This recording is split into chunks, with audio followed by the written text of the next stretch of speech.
Rising costs and keeping up with your current financial obligations, like raising kids and paying for college, means some Americans are tempted to hold off on saving for retirement. They think it makes sense to wait until the kids have grown and there's more money to save. But the problem?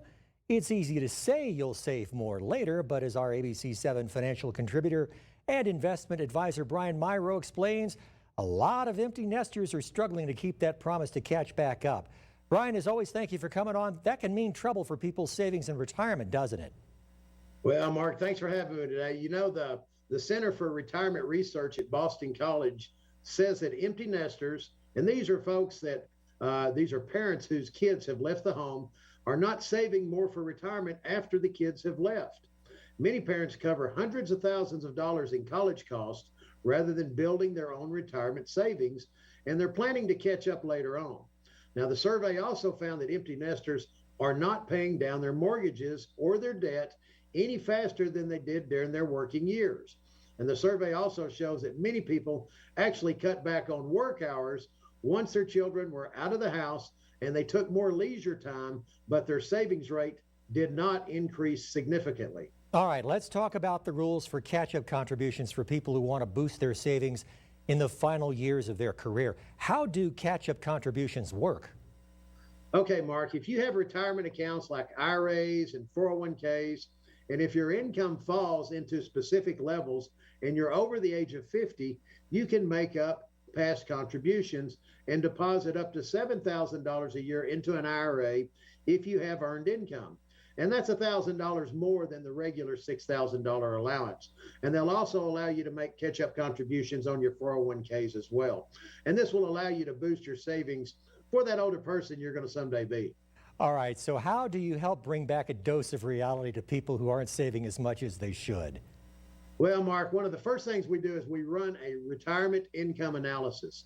And this will take into consideration many of the landmines that retirees face in retirement, such as taxes, inflation, unnecessary fees, long-term care expenses, market risk. This is very eye-opening and will help answer the question, have you saved enough money? Now, if you see that your current savings rate is not enough, you may need to, what we call, right your ship a little bit. And the quicker that you understand and know what your picture looks like, the quicker you can make adjustments to correct your path. Now, for a lot of people, the big question is, can I afford to retire? Especially with all this talk about inflation and concerns about the economy, how do you help people figure that out? Well, Mark, you must have a game plan for your retirement. You want to know what your options are, and you want to make the right decision prior to flipping that retirement switch. Now, when I sit down with folks and we go through if they're retirement ready, we use a tool that we call the Retirement Analyzer. And today, we're offering a free retirement analyzer for our viewers. And in this analysis, we're going to identify the optimal time to retire and if you have enough money to retire.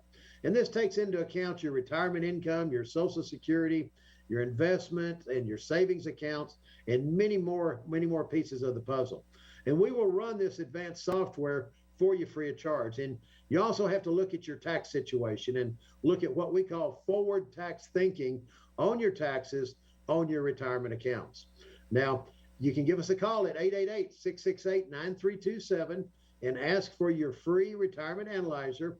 And you can also visit us online at www.mirocapital.com/TV. And again, that's 888-668-9327, or visit us at our website at www.mirocapital.com/TV. ABC7 financial contributor Brian Mirau, thank you as always. Mark, thanks for having me today.